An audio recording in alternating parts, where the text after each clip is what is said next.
Hello, everyone. Thank you for joining. Just give us a minute or two. Welcome to everyone.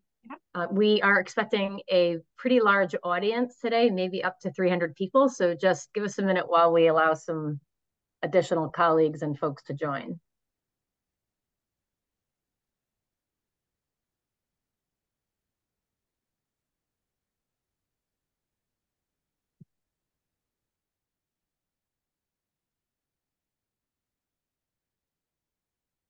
It is awesome to see everyone joining. So, like Janice said, give us a couple more minutes and we'll get started.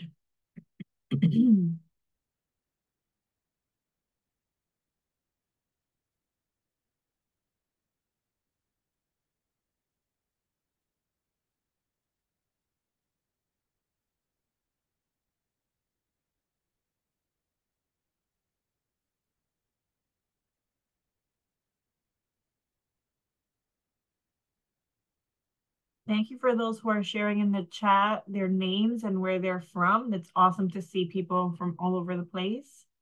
Thank you. All different states.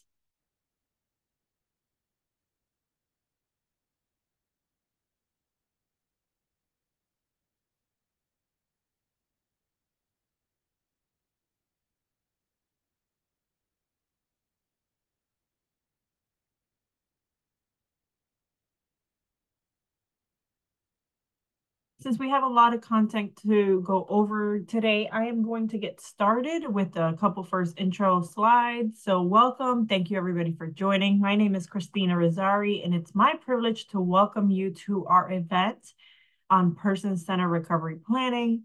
This is our second webinar in a series of 6, jointly hosted by Region 1 New England MHTTC and Region 6 South-Southwest MHTTC. So let's dive in some introduction information and get started. Next slide, Janice or Amanda.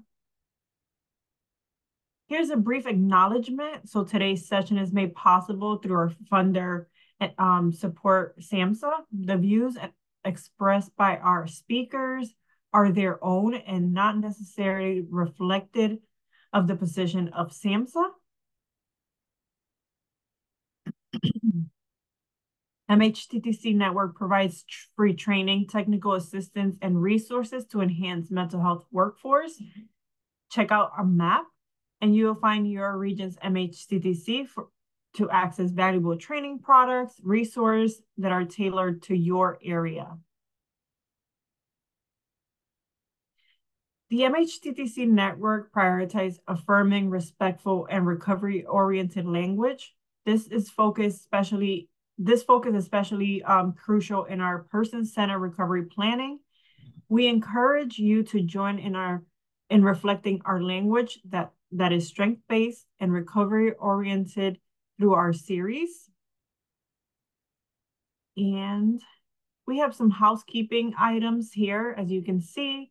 We have we're happy that everyone's here today. Attendees are able to unmute and share. If you have questions, please post them in the chat for everyone to see. Do not send messages directly to the presenters as they would like to share answers in a group.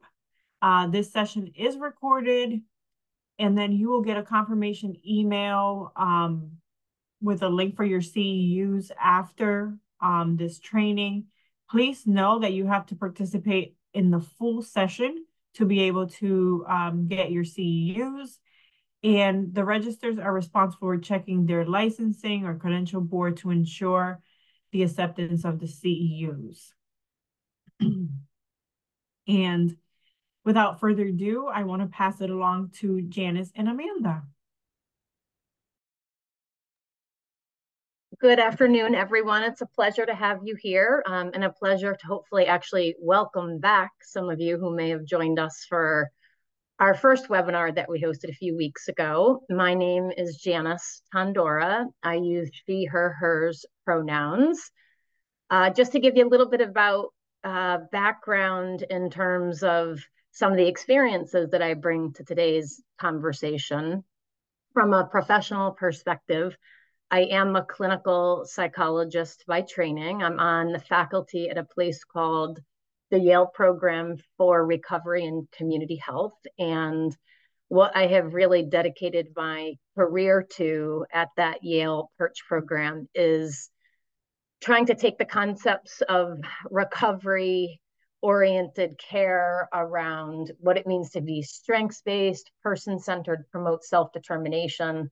A lot of times, terms like that float around in the abstract. And what I have really dedicated my career to is trying to translate those concepts and values into concrete practices and different ways of working differently with people in the field. So you can read a little bit more about my background, the kinds of activities that I'm involved in there. But from a personal perspective, I'm also a loving mom of a young adult who has struggled pretty mightily with mental health concerns, and also a loving daughter of a parent who had struggled for many years with substance use concerns. So I have seen the value of good person-centered care and planning when it works well, but also have seen really the harm that can be done in instances where we're not staying true to those values. So bring a lot of passion to this topic, as does my colleague Amanda Bowman, and I'm going to turn it over to her to say hello.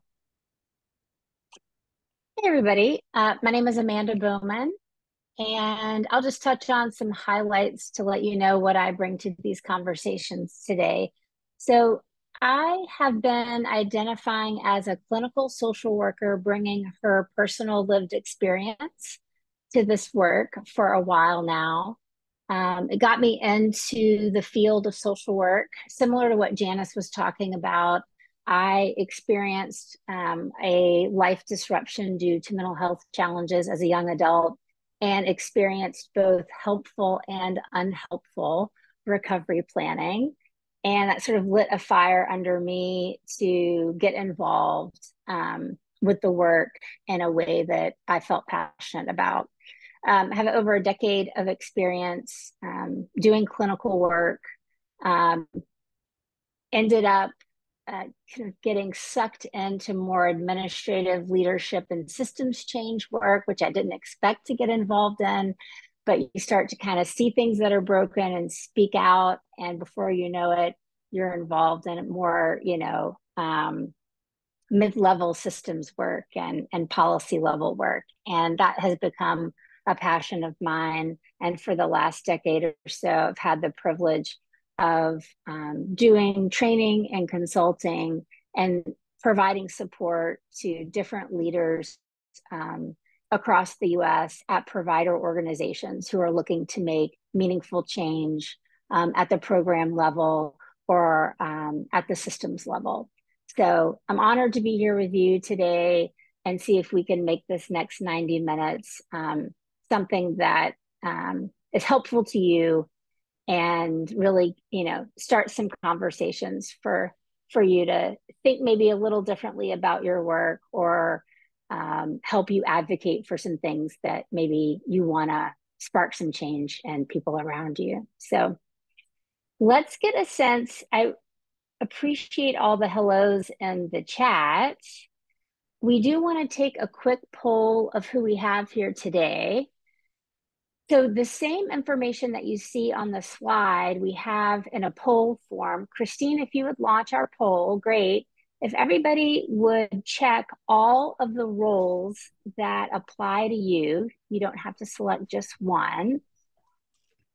And we have a number of polls today to try to make this quick little session as interactive as we can. So if everybody would take a minute, if we can, and then we'll share what the group looks like, not just who registered, but who actually was able to make it today.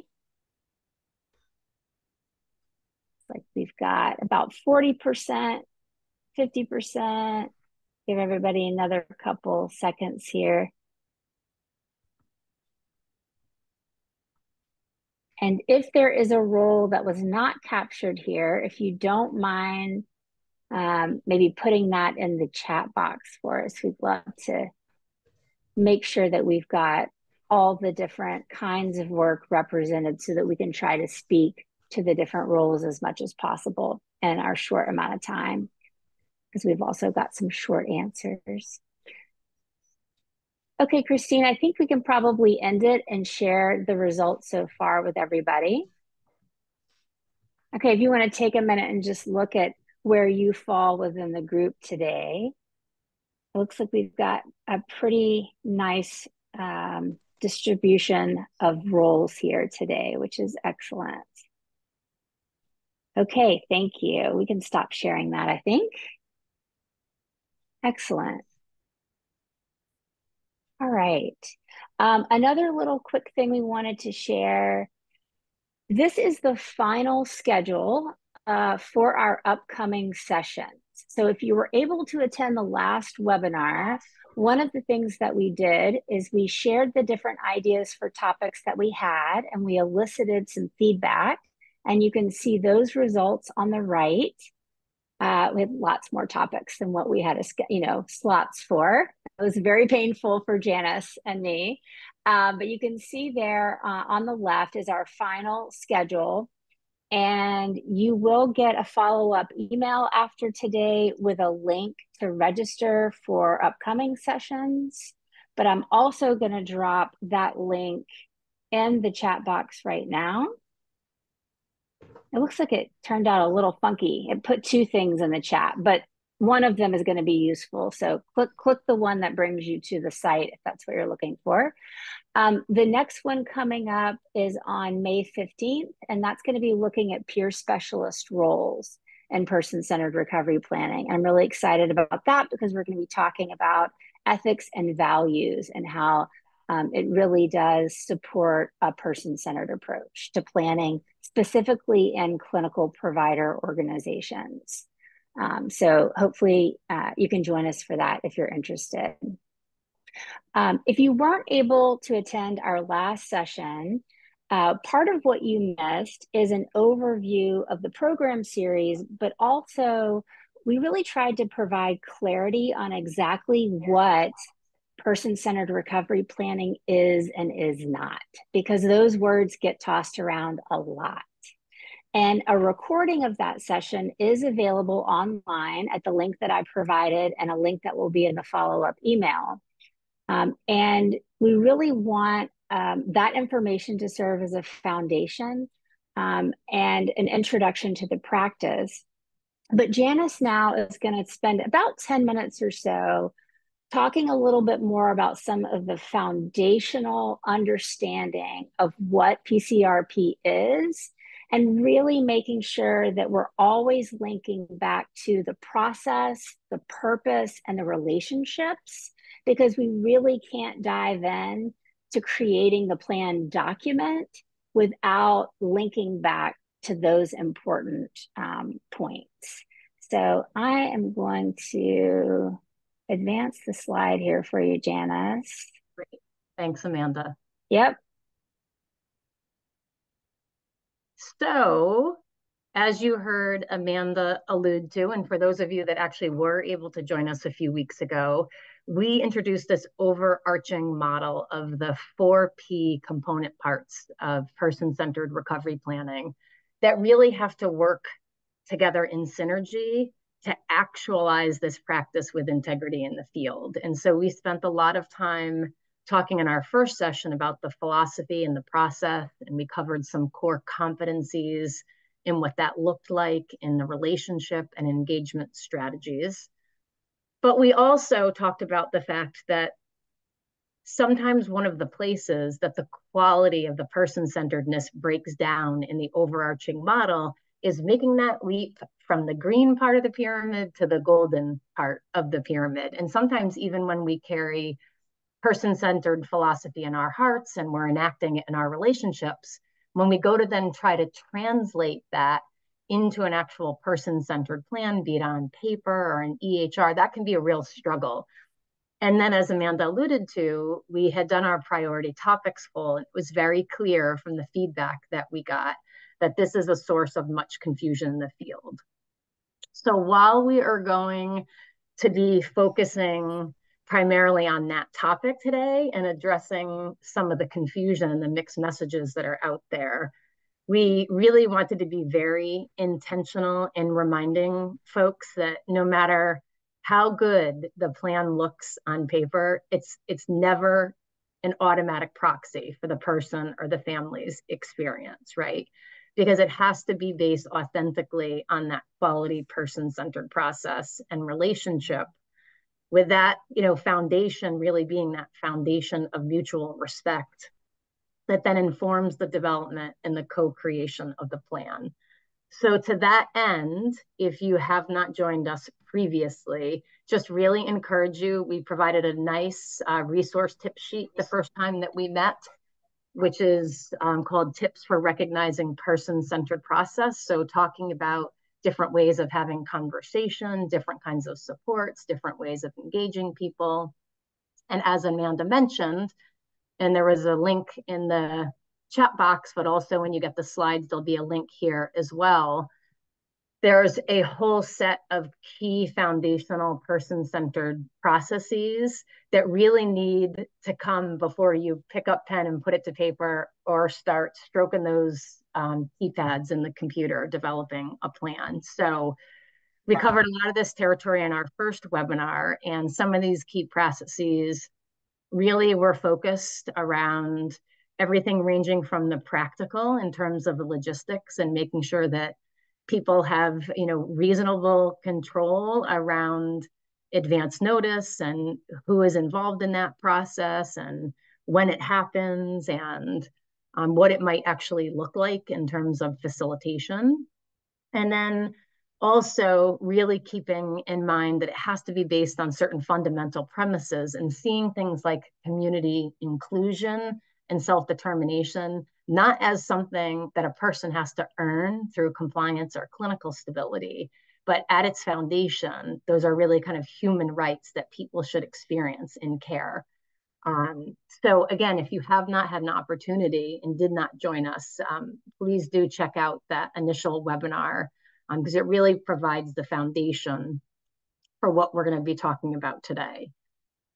So before we dive into that in detail, I want to talk a little bit about some of the barriers that prevent us from making the leap from good person-centered process to a good person-centered plan. And one of the most common barriers that we encounter is this assumption that we already do it, that we're already doing and writing person-centered plans. And while there's a tremendous amount of progress that we have seen in the field in recent years, there's also kind of a ways that we have to go. So I'm just going to invite you to pretty actively use your chat box here and answer a few questions for me for a few minutes, just to illustrate some of those points around, again, what we're doing well, but where we maybe need to make some improvements. So my first question for all of you, I'm going to give you permission to take off your recovery hats for a moment, take off your person-centered hats.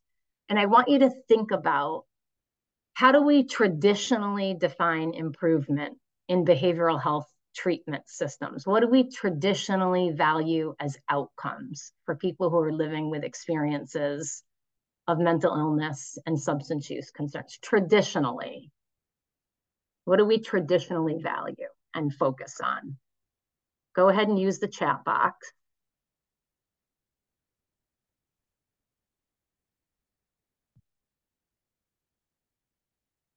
And start putting some things in the chat box. Great.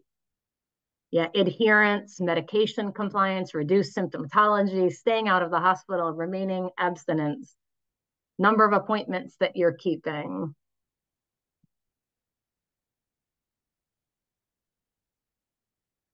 Maybe being more self-sufficient, adherence. A lot of votes coming in around adherence and compliance. Stability, fewer crises. We don't want people to go to the hospital. Where else don't we want people to go? We don't want them to end up where? Yeah, involved with the criminal justice system, jail, on the streets. Okay, good. So here, I want you to hit the pause button for a moment. And I want you to think about another question. And now I want you to take off your professional hats and I want you to think about yourself as a human being. And I just want you to spontaneously put down in the chat box 3 things that are most important to you in your own life personally. 3 things that give your life meaning, the reason you get out of bed in the morning, whatever it might be. I invite you to put 3 things into the chat box. So I'll give you a few minutes to do that. Kids, family, love, my dogs. I often say they fit in the family category. Spirituality, however I experience that, being a mom. We've got some votes for the felines out there, the cats, having a sense of meaning, relationships, connectedness, spending time with my grandchildren, freedom, having freedom to choose. Okay. All right. So first, thank you for doing that. You can kind of keep them coming in. What I want to illustrate here is think about when I asked you to identify historically, what do we value in traditional treatment systems? What do we value as outcomes? What do we tend to focus on in service planning? We got a list that looked a lot like the list on the left. But then when I asked you to think about, as a human being, what gives your life meaning, right? And what's the reason that you get out of bed in the morning? We got a list that looked a lot more like the list on the right, okay? We would argue that these are very, very different lists. And they're, reflecting some of the shifts that we have to make. Some people have described the distinction between these 2 lists, that on the left-hand side might be what we think is important for people, right? That we're serving, it's what's important for them to do. But on the right side is what is important to them in their lives and in their recovery, right? Another way to think about this is the left-hand side of the list is about surviving, and the right-hand side of the list is really about thriving, right? So last quick question for you. I just want you to imagine in your minds for a moment, you put 3 things in the chat box, and just imagine that I am crossing off the middle thing on that list and taking it out of your life for even a temporary period of time. And I just want you to sit with that for a minute and just think about what that would feel like to have that thing taken out of your life. Some of you may be feeling hopeless. You may be feeling like you've lost your sense of meaning, depressed, life's not worth living. Some of you might be angry at me for taking that off your list. And so what I want you to think about as we move forward in the session today is that despite all the progress that we have made around recovery-oriented practice and person-centered planning, people who receive services do often say that service planning can feel like an experience where someone else in the room, other than them, has the power to decide what 2 things end up on the list and what 1 thing gets crossed off or deferred, okay? So to be very clear, we don't believe that anyone on today's webinar goes into this business to cross anything off of people's lists. There's very complex dynamics that have to do with everything from attitudes to systems logistics to how services are paid for. But nonetheless, it's important to start with that visceral sense of what it feels like for people to not have control over some of these things in their lives. And to give very real concrete examples, if a person really wants to be a good provider, and just like you put into the chat box, I want to have a job that gives me a sense of purpose. I want to have a job that helps me to be the best provider I can be for my family. If they're in a planning meeting and they hear the messages, we know that's important to you, but first you've got to do 90 meetings in 90 days before we will sign off on your referral to supported employment.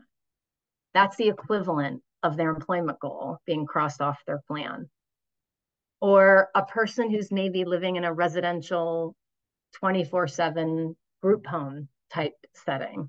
And they say, before I die, I just want a key to my own apartment. I want my own place. I want to build my nest. And if that person is sitting in a service planning conversation with an individual or a team, and they're getting messages around, we know that's important to you, we're going to get there eventually, but until we have 6 months of medication compliance, the team is not comfortable supporting that transition. So in that moment, sort of a home of one's own is taken off the plan, and the things that we think are important for that person are placed on the plan.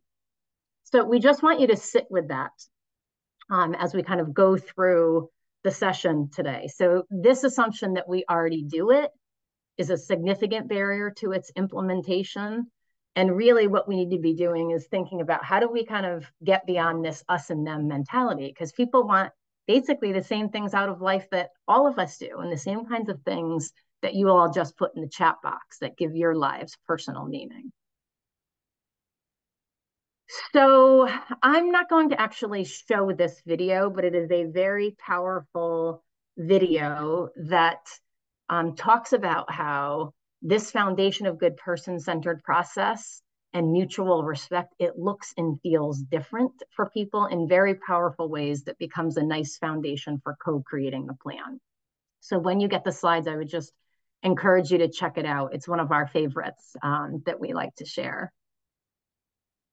So here's an additional barrier that we hear a lot. Amanda and I hear this a lot in our travels where we're doing this work, that I may believe in this in my heart and I may maintain person-centered relationships with people, but when I actually go to create the plan of care, I get caught between a rock and a hard place and squeezed between what feel like these competing tensions up here on the screen, right? On the one hand, we're talking about maximizing collaboration and focusing on strengths and practicing transparency.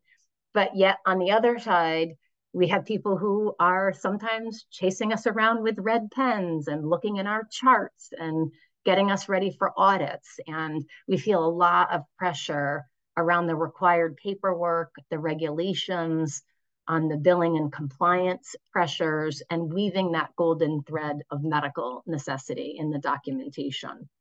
And many people feel when they get squeezed like this, they don't see a vision for how you can integrate in the context of one good quality plan. So what we plan to do today is we want to walk it through with an example and hopefully leave you with a more optimistic vision that you can absolutely co-create a plan with a person that first and foremost honors them and what's most important in their recovery vision, without compromising the necessary rigor that we understand you need in your documentation, okay? So we just want to introduce you. We're going to call this person Jerry. Jerry's a 42-year-old single white man. He's living with a diagnosis of schizophrenia. Despite having really good connections in his treatment system and his personal life, he's experienced a number of very lengthy hospitalizations. And when he is in the community, often lives in very heavily supported 24/7 type group home environments. Jerry had a lot of strengths that he could draw upon in his recovery to move forward. Very well liked by his peers, very funny guy, had a very supportive and involved brother who had been on the scene for many years. And he could tell you what, you know, when he was feeling well enough, what did he like to do? How did he like to spend his time? He loved music. He loved Chinese restaurants and culture. But especially in recent times, his experience of feeling pretty confused and sometimes fearful of others was pretty distressing to him. And at the time that we encountered this story and Jerry, he was essentially not leaving the group home other than once a week to come meet me over at the mental health center for therapy. And he was feeling incredibly lonely, like he wasn't getting out of the house to do much of anything. He wasn't sure if this had something to do with his medication side effects or just the tremendous amount of stress that he was under when his voices were very active. So he was very clear that he wanted to start dating. More than anything, he wanted to have a girlfriend. But at the same time, he was pretty terrified to kind of get out in the community and start dating. It had been 10 years since he had really been on the dating scene. And he was afraid to go out and about in the community on his own and struggled with practical things around kind of just, again, mobility, getting around, getting downtown and taking the bus, right? So keeping that backdrop in mind, actually, let me come up for 1 second. A traditional treatment plan for Jerry very quickly could devolve to goal number 1, medication compliance. Goal number 2, increase insight and reality testing. Goal number 3, achieve and maintain clinical stability. So we have an opportunity to do something very different in the co-creation of a person-centered plan. So we will spend a little bit of time this afternoon going through each of these components and illustrating what they might look like with Jerry. But before we do that, a couple of words are necessary about the critical nature of that person-centered assessment and conversation that has to inform the plan, because you have to gather a different kind of data and a different kind of understanding before you can create a good quality plan. So just a reminder, strengths-based assessment, person-centered assessment and conversation could be an entire webinar unto itself and often is. But for the sake of today's training, just keeping in mind that we have to really be thinking about expanding how we're looking at strengths and interests, thinking about cultural preferences and treatment implications, and not just demographics and identification. But if someone is a 30-year-old Latin man receiving services, how does that impact the providers he wants to work with, the kinds of goals he wants to set in his life? So we want to be looking at treatment implications and preferences, and then also readiness for change. So how much does the person feel ready to tackle at the current point in time, right? So when we're thinking about this, and when we think about what it means to be person-centered, we often use the phrase, well, of course we do that. We meet people where they're at, and we often use that phrase a lot in service settings. But the truth is, if Amanda and I are reading 100 plans a month, 90% of those plans get written as if a person is really sort of deeply at that action stage of change and ready to sort of dive in, right? And sometimes it's too much, too fast. So we're going to be talking a little bit about, sort of how do you follow the person's lead when you co-create that plan. And then lastly, in terms of the assessment and the conversation, we want you to really be thinking about the importance of sort of the bridge between the assessment and the good person-centered plan. And that's what some of you may refer to that as a biopsychosocial summary, a formulation, an integrated summary. It doesn't matter what you call it. We just want to make sure that you see the value in it, right? And the value in it is you don't just want to repeat the data. You want to make sense of it. And you really want to think about how does it then inform an individualized, tailored plan. So if you have an individual that you're supporting, and say, for example, they're having significant medical issues, but they're not attending doctor's appointments, right? We don't want to just sort of repeat and say they're non-compliant with medical care. We have to dig deeper to write a good plan and say, well, what is going on there? So a person may need a bus token because they don't have money for transportation to actually get there. They may get completely overwhelmed or disorganized by symptoms of their mental health experiences. So maybe they're actually forgetting. So then maybe you need some rehabilitation strategies or cognitive remediation. Or maybe you're supporting someone who's a trauma survivor, and maybe they experienced betrayal and violation by an adult male authority figure when they were younger. And their current doctor is a man, and they're terrified to be behind closed doors, right, on their own. So then you have to be thinking about, can we get the nurse to stay in the room? Can we think about advocating for a female practitioner, talking with the person about what is the reason behind the struggle, and how can we write a better plan to help you move forward?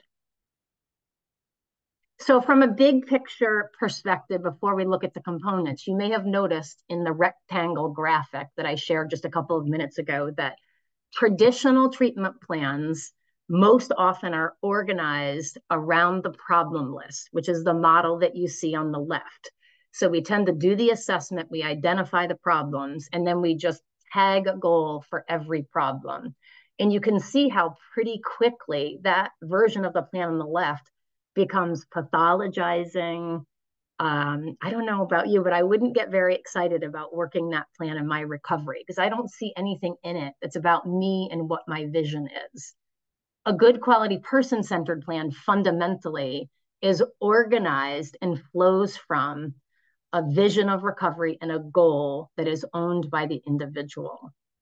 So we're going to walk through each of these elements, but I've tried to give you a quick preview on this right-hand side of the list here, that we can do that in a way and have goals that, you know, start where the person is at. And I want my job back so I can provide for my kids. And that doesn't mean that we're neglecting the significant mental health or substance use related issues that may be getting in the way. We're just addressing them insofar as how they get in the way of that valued recovery goal. Okay. So in case there's any doubt, we wanted to throw our graphics in there. So at this point, I'm going to pass it on over to Amanda, and she's going to start walking us through the components. Great, thank you.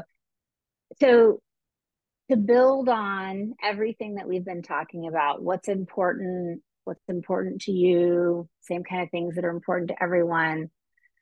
Let's take this old word that we're all feel like we're familiar with, we use all the time. It's the word goal.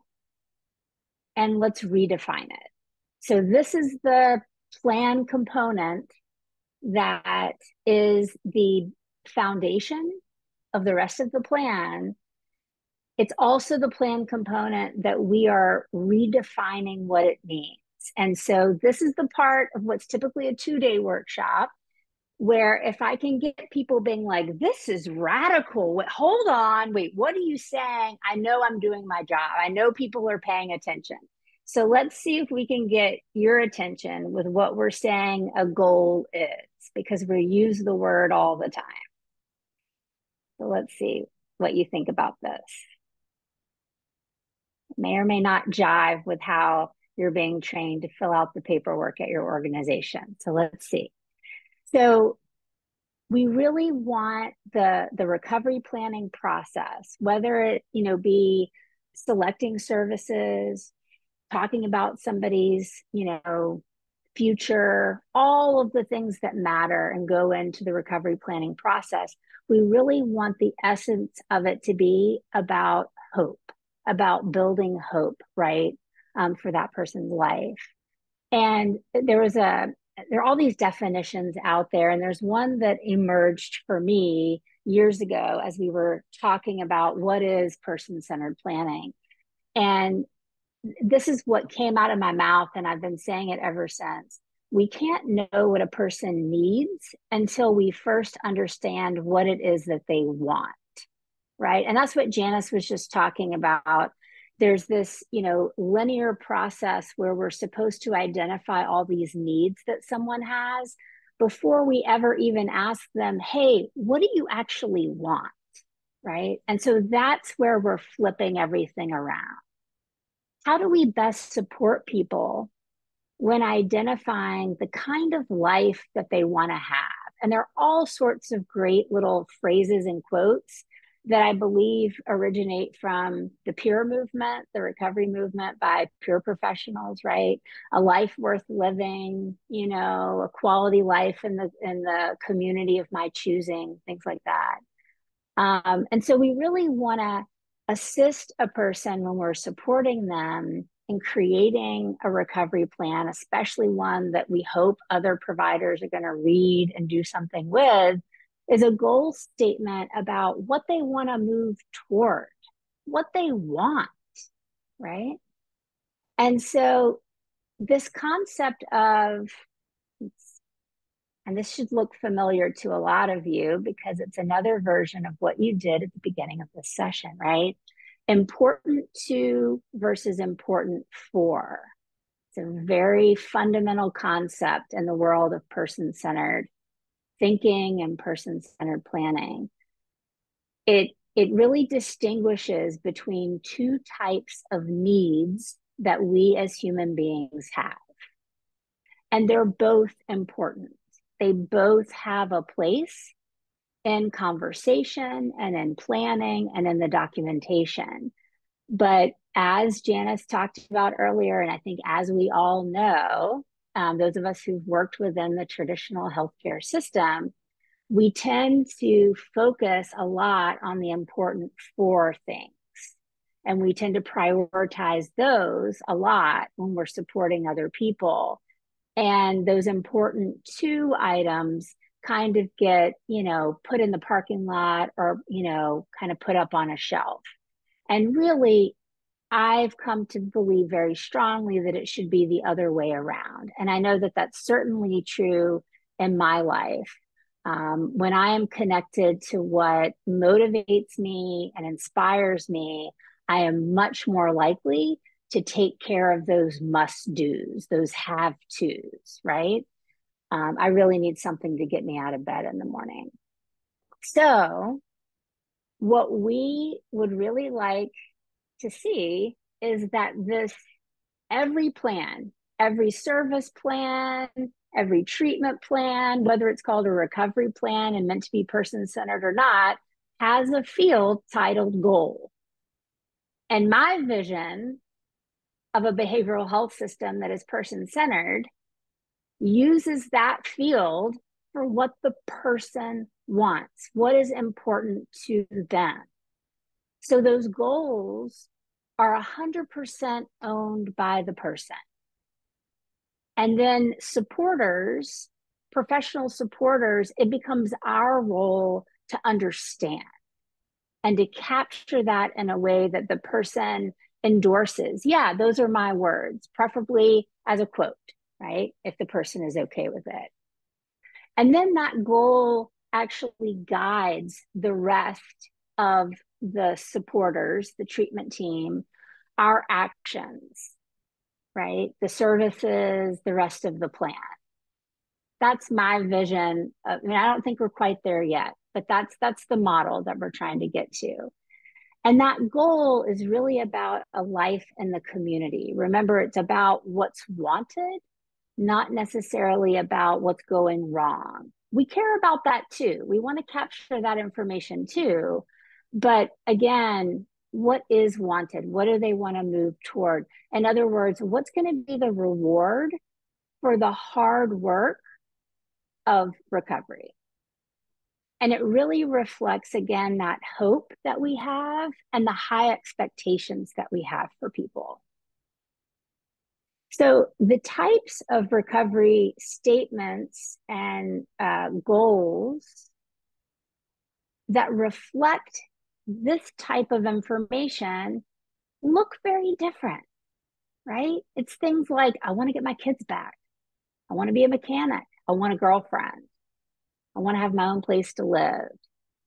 One of my friends and colleagues talked about how she identified she wanted to swim with the turtles in Hawaii, right? It gives you a picture of a quality life worth living that isn't connected to a bunch of stuff you have to do.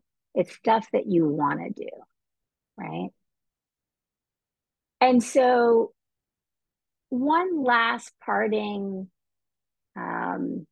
proposition here about goals is that we really have to make time to have a conversation with the person. We can't take the information that someone gives us initially at face value, right? Because it's our role, it's not our role to judge, what motivates them, what gives their life meaning. It's our role to understand. And it's our responsibility to seek that understanding. And it's our job to facilitate a conversation using our best judgment for when and how it's appropriate. And to show respect and genuine interest in what that person values. And I want to acknowledge too, and I think this can be great for when we have a little bit more time, or maybe if you have a little bit more time, if you're in a consultation group or if you're doing supervision, it's a great topic for conversation of how do you get at that? How do you initiate conversation with people? Maybe that leads to deeper understanding on your part as a supporter, or maybe that leads to a process of self-discovery if the person that you're supporting may not know exactly what they're moving toward. They may be so oriented to what they don't want, they can't tell you what they do. And that's okay too, right? Or sometimes, what people want changes over time, and that's certainly okay too. I know oftentimes when you ask somebody what they want, they will immediately tell you what they're trying to move away from. And that is very useful information, but it's not a goal. They're telling you about their barriers. And that goes in another section of the plan. And typically, I want to make a little time for that, right? I want to say, that sounds really hard. Tell me more about that. Tell me how that gets in your way, right? But then at some point, I want to bring the conversation back around to, let's talk a little bit about how your life is going to look different once that's no longer a problem. We need to always go back and have the conversation. There was a peer professional in a workshop years ago that just kept saying, have the conversation, have the conversation, So we wanted to show this one more slide to honor the have the conversation message.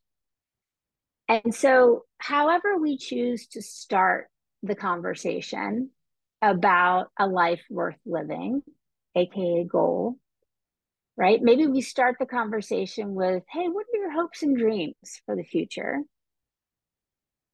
And we've got 4 example initial responses that you might hear from the individual on the left. Let me give you a minute to look over what those initial responses might be. Sorry, the font got a little small here. We couldn't pick and choose our favorites. And imagine how you might continue the conversation without changing it to immediately offer services, start problem solving, asking about barriers, because we find that that's what often happens. When you intend to talk about what someone wants, you end up way over here talking about services or talking about the problems or what I can do for you, right? Rather than really seeking an understanding about what it is that the person wants. And then you'll get these slides later on.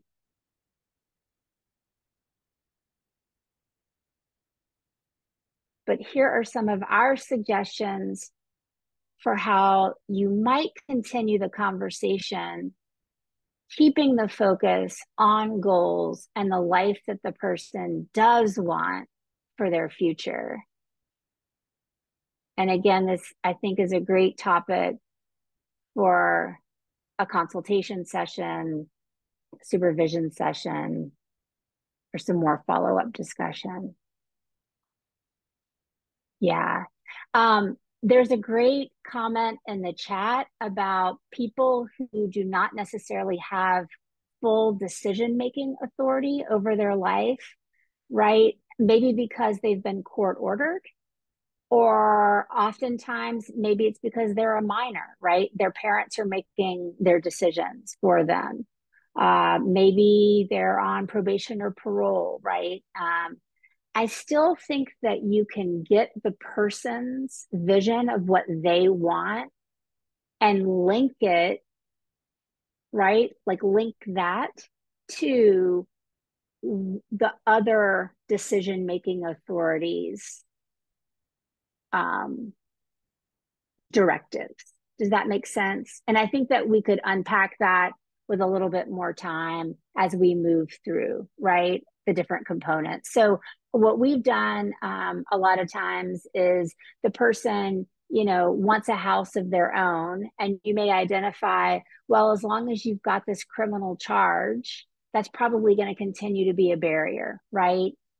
Do you think that we could help you take care of these criminal charges, and that would help you move closer to your goal of getting your own place? And so dealing with the criminal charges, adhering to the court order, that becomes more of a short-term goal, which we're going to talk about in a minute, and more of a barrier than it does that big recovery goal. Does that make sense?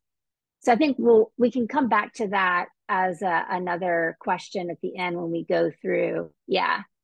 And that's another reason why to really make the person's recovery goal kind of be the umbrella and everything else falls under it.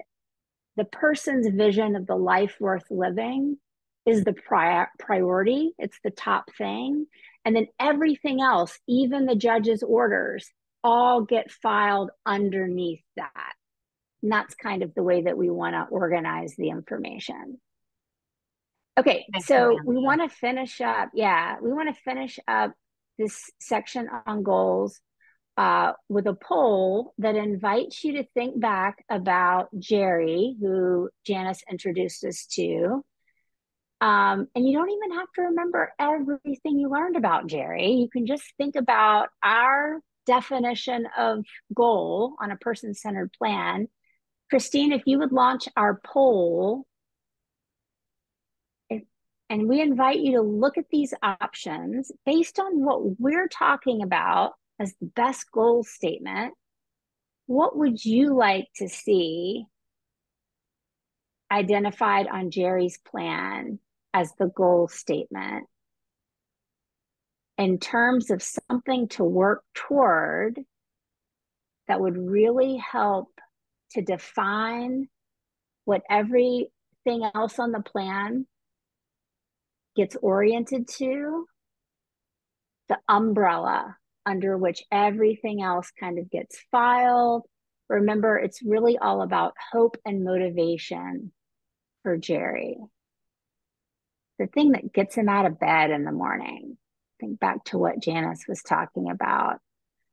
When he sees it on the plan, it should be motivating to him. Like, oh yeah, I remember why I'm working so hard at this. I remember why I'm walking down here to meet up with Dr. Tondora, even after I missed my bus on this rainy day on a Tuesday afternoon. Like, oh, I remember now why I'm doing this. So we'll give everybody a couple more minutes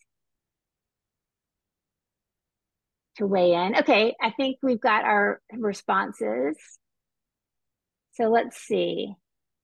Yay! I want a girlfriend, someone to share my life with was our winner. Right under that was I just want to be happy. So both of these I think are strong because they're Jerry's words. But I think that I want a girlfriend, someone to share my life with is the strongest because it really gives you a vision of what Jerry wants. So if Jerry's initial response to me would have been, I just want to be happy, my follow-up would have been like, can you tell me more about what that looks like? Right? Like, what does happiness look like to you? Because what makes you happy isn't what makes me happy, right? So can you tell me a little bit more, right? So I know how to support you in getting what you want. So it doesn't necessarily have to be smart and meet all the specifics of being measurable, but we need to have enough of an understanding so that it guides the rest of the plan. So great. We're going to move on, and Janice is going to tell us a little bit about the importance of strengths and barriers. Great. Thanks, Amanda.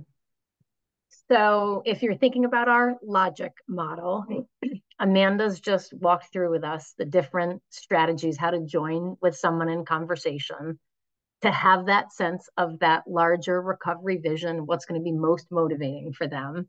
And then the next questions that we really want to be asking is thinking about what interests, talents, strengths, what can you draw upon to help you move toward that vision of recovery that's so important to you, while also at the same time not neglecting the fact that there may be some things that are getting in your way that we have to talk about. So let me just give you a couple of quick tips and examples on this before we shift back on over into talking about other components of the plan, like those short-term goals and objectives. So in terms of the role of the strength in the plan, they do identify all those different aspects of a person's life that give them fuel for their recovery journey, fuel for the hard work, as Amanda was saying. And they communicate a message of hope and confidence and value of the person's abilities, because These can be very wide ranging. We always suggest cast the net broad because you never know how a strength is going to be able to be capitalized on and used in a really meaningful way in the plan.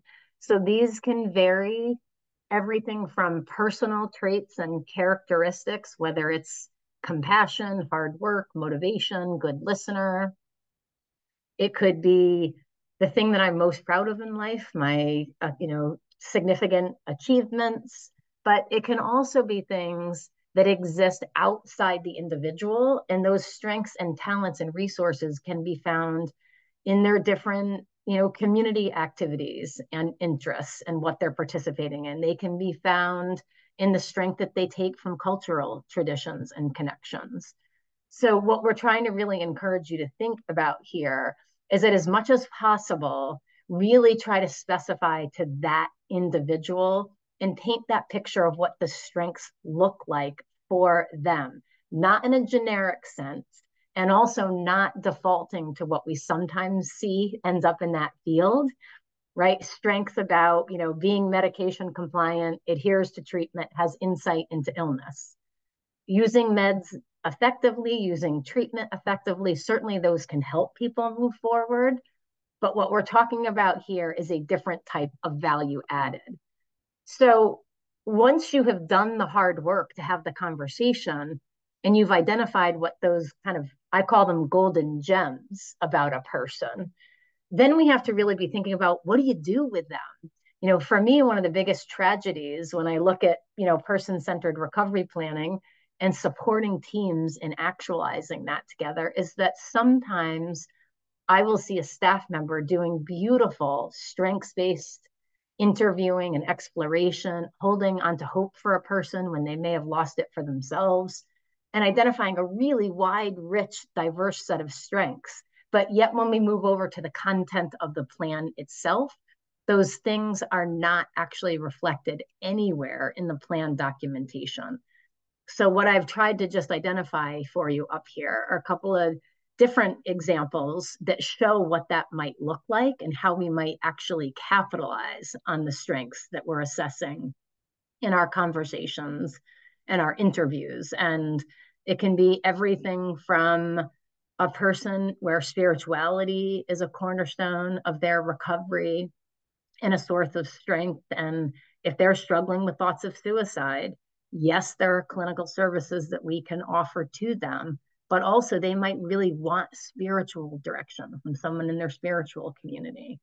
Or you might be somebody like me who tried to get in shape for 10 years with my New Year's resolution going out the window by January 15th because I had become a couch potato and I wouldn't move forward for that goal for myself. But I was a huge, huge animal lover and I'd always wanted a family dog. The day that I convinced my husband to get that puppy was the day I got myself out of the house and started walking around the block, right? I wouldn't do it for myself, but I was doing it for the puppy. So these things seem simple, but for me at least, that simple first step, drawing on a strength and something that was important to me, touched off a much more significant, focus on my health and wellness and being able to prioritize that. So not just the identification of the strengths, but also how we use them in the plan. And then also, of course, not neglecting the fact that we're continuing to balance that with the reality that there can be different kinds of barriers that are getting in the person's way of the long-term goal. So asking questions like, why can't the person go out and achieve it tomorrow? And what prevents them from doing it? And why can't they do it on their own? With a particular focus on how their experience of mental health challenges might interfere. So in terms of how you're including them in your documentation, I would suggest that the examples on the left are pretty weak examples. They're pretty generic. We don't have a sense of what that looks like for a person. Whereas on the right, instead of just saying anger issues, we're talking about difficulties in their apartment because they're having conflicts with neighbors. We're not just talking about depression. We're talking about the fact that, they're so severely depressed right now that they can't get out of bed to do basic sort of household maintenance. Maybe they're not going to pass their housing inspection if they have a housing voucher and that's coming up. And the importance of documenting with descriptive detail your barriers, there's a variety of reasons for it. And certainly it helps to justify the kinds of services that we're providing in behavioral health system. But at the same time, also, the descriptive barriers connect the dots back to the goal for the person, right? So if you look at those examples on the right, this was from a person who, more than anything, they wanted to keep their own apartment, okay? And so I'm not just talking to you as your therapist about your anger issues and your depression, because that's what I get paid to do. I'm bringing these things up because they're the things that are getting in the way of what you have told me is your number one priority goal in your recovery. So there's a variety of different benefits to having the descriptive detail in there. The last thing what I would say, because it's a really nice segue for Amanda, is that the more descriptive that you are about how something is interfering with a person's life, you're going to be able to write much better tailored objectives and interventions and co-create those with the person in the documentation. So at that point, I'm going to pass it back to Amanda. Okay, great. Thanks, Janice. So, okay, next up is what we're calling here short-term goals or objectives. So this may satisfy what you had known as goals, right? So we redefine goals, and now we're introducing a plan component that we're referring to as short-term goals or objectives. And as I go through, I'm going to default to objectives now, but know that language doesn't matter. The title of it doesn't matter as much as you need to have something in the plan that serves this function, okay? This plan component tends to be the most challenging. I think you'll understand why for somebody that's writing these plans. So we have included more information in the slides than what we're going to have time to go over. So I'll make sure you know what's in here and that you're leaving with a few key points. For the sake of being really explicit and really straightforward here, I want you to put aside anything that you currently are holding on to related to the terms goals and objectives for just a minute. And I want to talk about progress. I want to talk about progress and results. And we're going to go back to documentation in a minute. And I think that you'll understand why. So how do we know when we're making progress? I've done a lot of clinical supervision with social workers, and I've done a lot of coaching around person-centered recovery planning. And I would say that almost always, if I'm speaking to a professional, speaking to some kind of provider, and I ask, are you making progress with this person? Tell me why or why not. How do you know? They always have an answer that feels very meaningful. They have a sense of like what the person wants and how things are going. They're having conversations that are meaningful, but something breaks down when you try to get it in the documentation and you're trying to meet program standards and things like that. So we have to find a way to talk about measuring progress for the people that we're supporting that is straightforward, it's practical, and it's meaningful. And I think that those of us that have chosen the right line of work, right, we have a sense of this. We have a sense of, you know, what people want and how they're doing, okay? So let's just remind ourselves about why talking about results and outcomes matters. Just in conversation when we're talking to people about their recovery, right? When we talk to people about what they can expect as in terms of improvement and how their lives are going to improve, it really makes that explicit connection between the potential action steps that they're about to take, whether those be formal services or deciding to get a new dog and walk it every day, like Janice just started talking about, right? And the way that it's going to make their life better. in ways that they care about, right? It really makes that explicit connection between cause and effect, right? What can I commit to right now, and how is it going to benefit me? And by making that connection explicit, it's really going to support people's motivation and engagement. And by supporting people's motivation and engagement, it builds momentum toward the longer term recovery goal, the longer term life that they want. I think it also demonstrates accountability for us professionals, right? Like, because I think there's a lot of recommendations, there's a lot of paperwork that we have to do. And for me, as a clinical social worker, if I'm taking the time to connect the dots between, my treatment recommendations or the actions that we've talked about, and what I see is the potential benefits to that individual that's sitting right in front of me, it's really going to demonstrate that I have a level of accountability for the program and the work that I'm doing. And I think that people pick up on that, and that really is something that is often missing, right? When people meet with their professionals. So I think talking about results is a really big, important part of the work that we do with people. So now let's take this whole idea of talking about results and think a little bit more in terms of writing objectives or short-term goals or whatever you want to call these things that are on the plans, right? Think of this as a checklist of the function of the objectives, okay?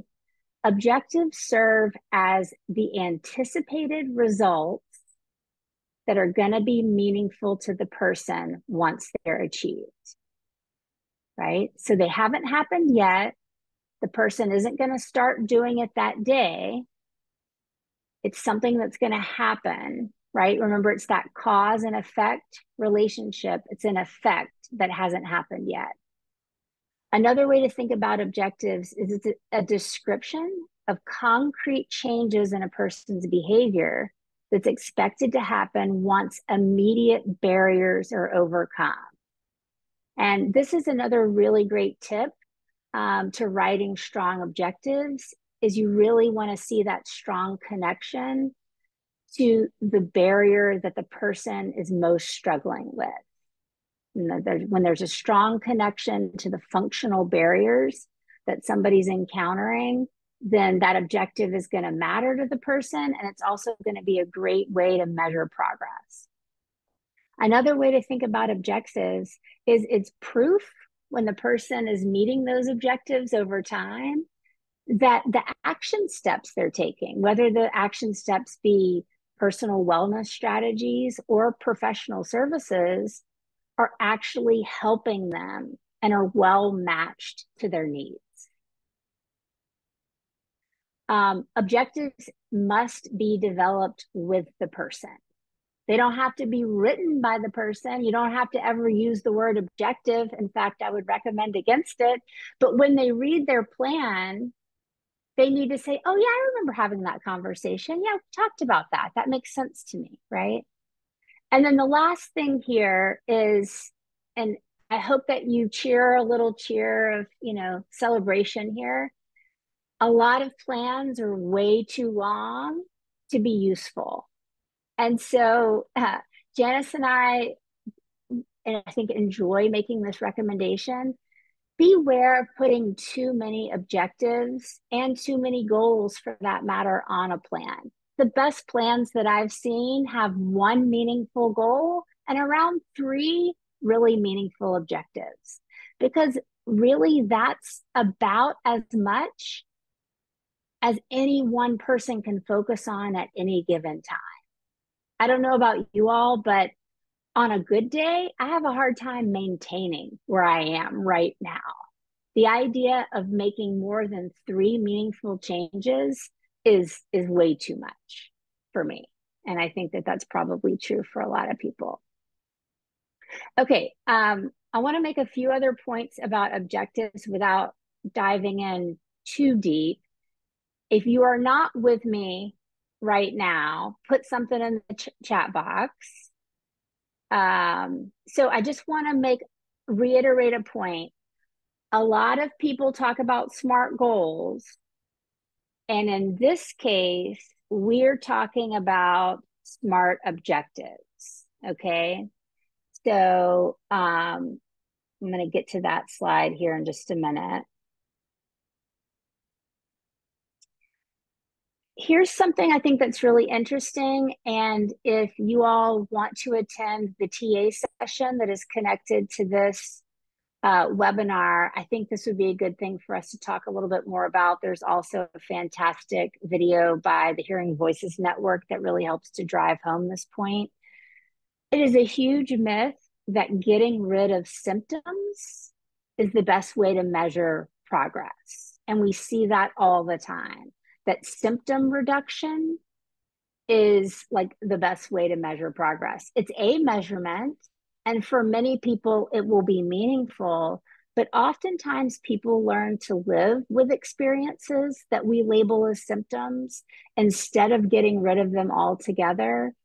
And in our more traditional model or system of care, continuously measuring progress only by asking people if they're still hearing voices or still seeing things that other people aren't seeing has led oftentimes to over medicating people. And that can be just as harmful as those symptoms or experiences are themselves, right? So to be continued, if you're interested in that topic, I think it's a great one to have. We wanted to offer up a variety of great example objectives because there tends to be a formula that makes a strong objective. So we wanted to give a variety of examples. I'm not going to read all of these. I'm going to read the first one and then we're going to move on. You'll kind of get a sense of the anatomy of an objective. So the first one reads, Philip will have increased social interaction as evidenced by meeting a friend for coffee at Dunkin' Donuts at least 3 times over the next 30 days. So you're kind of picking up, like we can get a sense of like what the barrier is, what's the behavioral change. There's like a certain amount of time that we're expecting it might take for the behavioral change to happen, right? So again, rather than talking about SMART goals, we're talking about SMART short-term goals or SMART objectives. So there's still something measurable outcomes in the plan, but we're doing it at the level of the objectives so that the person who's being supported can own the goal 100%. And we're not negotiating that ownership away from them and making it about treatment outcomes, because objectives tend to capture more about treatment outcomes and they're still meaningful to the person, but they tend to incorporate more of like the outcomes and the impact of our programs and services. And this is where, by the way, just to come back to the person's question and comment about court-ordered services, this would be where you might see reference to, like, if the person, restoration of competency, somebody who's incompetent to stand trial, you might see an objective of like, you know, we're going to restore competency as ordered by the court. You might see one objective that was really to satisfy someone else other than the person because it was court ordered, right? Rather than that taking over the plan by putting it as the goal. And we can talk more about that at the TA session if you are able to attend that. So this slide is here. We're not going to spend time unpacking it, but it takes a couple of the examples and then kind of breaks down the anatomy of an objective by naming the different parts that are in there and giving some technical tips for crafting objectives. And I see some people in the chat that are saying they want to attend the TA session. That's exciting to me. You're going to get a follow-up email There is some preference given to certain regions, but everyone who wants to attend should be able to request attendance. And Janice and I are going to do our best to accommodate everybody who wants to be there, because we know this is a very short amount of time to tackle some of this information. This is the last slide I have on objectives, and it's a personal sort of mission for me. If I could change one concrete thing about objectives throughout the system, it would be to institute this one concrete rule. We cannot have objectives that are simply about measuring people's service participation. If objectives are about progress, we can't measure people's progress by simply measuring if they're showing up for services. That's not good enough, right? And so when I see plans that simply have Wanda's going to attend the group every twice a week, I say, well, that's a service. How is attending that service going to benefit Wanda's life? That's the objective, right? Again, that cause and effect relationship. And so maybe the objective for Wanda would read something like what's on the right. Wanda will apply mindfulness techniques to decrease the frequency of self-injury to no more than one instance per week within the next 90 days, something like that. Okay, so I know that was a lot of information on a really complex skill, but based on what you've heard, let's go back to Jerry. And Christine, if you can launch that poll for us. Let's see, of the 5 options, what do you think would be the strongest objective on Jerry's plan? Remember, we are looking for SMART criteria. We're looking for a meaningful, real life outcome for Jerry.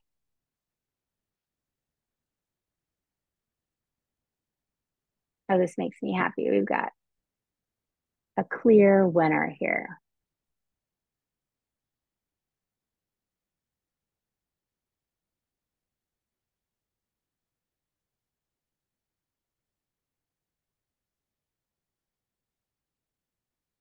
All right, I think you can go ahead and share the results. Yes, the second option is definitely the strongest one. So Jerry will participate in at least 6 community activities that he chooses in the next 60 days. Because we remember that he wasn't able to get out into the community. That was a big barrier for him. So if he's able to go out 6 times in the next 60 days, we're going to know that something's getting better. All right, we can stop sharing that. Excellent. Okay, Janice is going to make some important distinctions with how we identify action steps, services or otherwise, on the PCRP. Great. All right, so as we transition here, I think maybe a simple way to think about the distinction between that short-term goal or objective, and then our interventions, services, methods, action steps, you may call them different things, is that short-term goal or objective, that is what the person wants to achieve or do differently in their life. Whereas the services and other action steps really talk about how the whole team is going to work together to help the person get there. So just a couple of quick thoughts on these, because in the person-centered world, you may see different kinds of action steps on plans that you're not necessarily used to seeing. Typically, what we will have are service plans that are dominated sometimes exclusively just by professional billable services. But in this logic model of maximizing the person-centeredness of plans, we also want to consider what we call personal action steps or natural supporter action steps, if the person or family chooses to have natural supports involved. So this slide just gives you a couple of reminders around the kinds of things we're talking about as it relates to the professional services that we have in plans, right? Like every aspect of the plan, we should still be respecting individual choice and preference.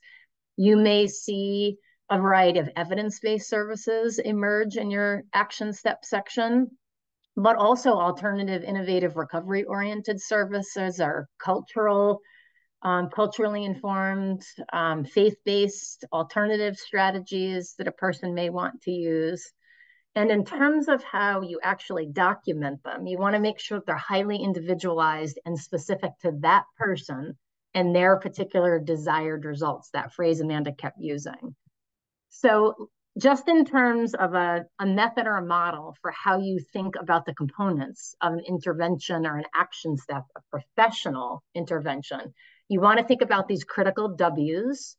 You want to know who is actually providing the service, name or job title, if in fact you can specify that. We recognize that in some types of program models, you may have a variety of people on a team, like assertive community treatment, for example, it may be a different person. But if it's always the team nurse, you want to identify that, because this section of the plan is a tool of accountability. Who can the person go to for what? So who's providing the service? What exactly is it? On what schedule and why? You want to say just a little bit about the individualized intent and purpose. So we've tried to give you a variety of examples up here on the screen, just to take one of them. If we take that middle one, you may have a rehabilitation specialist providing some community integration support once a week for 6 months to coach and practice skills necessary to be able to get around using the Access community system, okay? So a quick shout out, you notice we have a peer specialist intervention on the bottom of the screen here, and a lot of questions can come up around where and how we're actually incorporating peer specialist interventions into the documentation, but very critically doing it in a way that stays aligned with peer values and ethics. So just a reminder, that's going to be the topic of our May 15th webinar. And lastly, on the intervention section, this is the piece that may be new for some of you. In addition to the variety of professional services you're adding, we're going to encourage you to be thinking about these personal action steps. What can a person do right now, tapping back into their strengths, what they knew works for them in their daily wellness? What can they do to add to this plan? It builds a sense of self-agency. And we'll give you a few examples in a minute of what they might look like. What we don't want them to look like is we don't want them to be a simple flip of the intervention, the professional intervention you just added. So if you have an intervention around Janice Tondora is providing social skills group, you don't want in the personal action step to be that the person is going to attend Janice's group, right? There's no value added in that. You want to write them in a way that you get some value added. Similarly, if a person chooses to have a friend, a family member, a neighbor, I've even seen a mailman one time involved in a recovery plan, focusing on adding a natural support action to the plan is an important opportunity to build that natural circle of support that can help sustain the person's recovery over time, right? So it decreases some of that reliance on professional services and promotes growth and transition.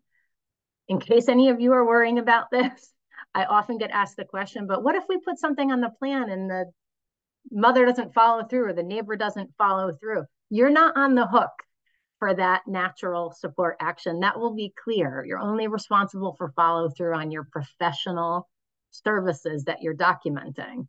So nonetheless, even though you can't necessarily control the natural support actions, they have such critical utility in the plan, we want to encourage you to think about including them. So on the left here, you just have an example of some of the personal self-directed actions, like Elaine on the bottom left. You know, maybe Elaine is someone who loves to read and loves the computer and is feeling pretty seriously depressed and doesn't have a lot of hopefulness. So maybe you're helping Elaine tap into and find first-person recovery narratives that they're listening to online. On the right-hand side, you may have someone that more than anything, they want to get back to the faith community of their choice. And you could be offering a variety of professional interventions to help them get there and feel more comfortable in that setting, but they also need to physically get there. And could we potentially reach out to someone in that faith community to arrange a ride to Sunday services? So just trying to give you examples of how these different types of action steps work together in synergy to help the person move forward. So the last thing we're going to do, this is Christine's cue to open our last poll, which is going to be around which do you think would be the best intervention or action steps to support Jerry around his objective of getting more active in the community. This one you can do multiple choice, and that's intentional, right? Because there's different kinds of valuable action steps to add to a plan. So go ahead and vote, and we'll see where we land.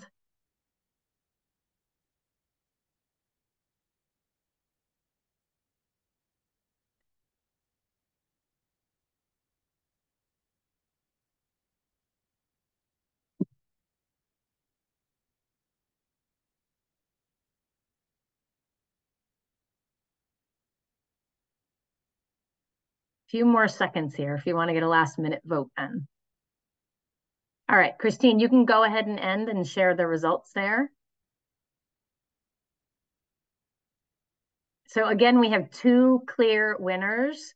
You can see from the multiple choice perspective, we've got a really nice example of a professionally delivered intervention or action step around number 2 with the rehab specialist doing some travel training. But at the same time, we want to maximize the value of someone like Jerry's brother, Jim, getting alongside him and help him to feel more comfortable on some of those community outings that he's working on.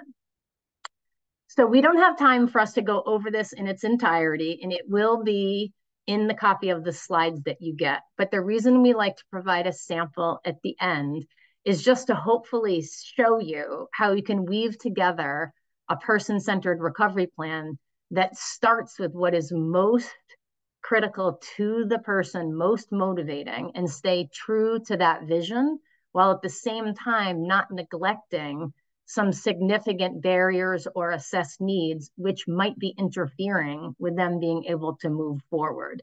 So together, we have actually built this plan today throughout the polls. A copy of it will be in your slides, just for future reference. I think just a takeaway picture is that we've mentioned this concept before, that people don't believe that honoring the person and medical necessity can exist peacefully and coexist in a good quality plan. So again, hopefully what we've shared today gives you some optimism that that is actually possible. We're going to give you a wide variety of resources and encourage you to check them out. This particular slide has links that will be available to you when you get the slides, and I have a feeling some of my colleagues are dropping them into the chat box as we speak.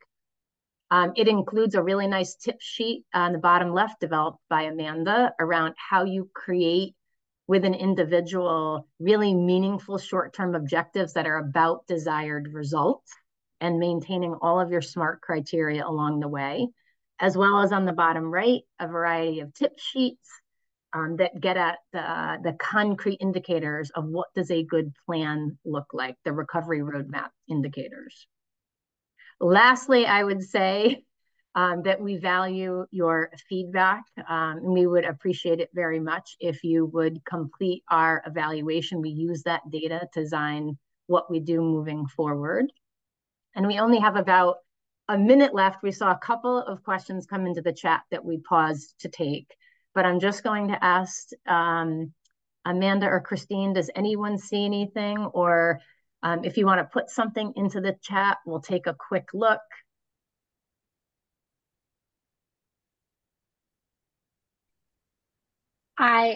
There's no doubt that we missed something along the way, but I don't see anything from recently. I do hope that many of you can join us for the TA session, and I saw some back and forth about how to access that. So I think there are some accommodation yeah, that if you did register for this one, regardless of the region in which you live, that you will get the opportunity to request attending that one. And we will do Amanda and our I best.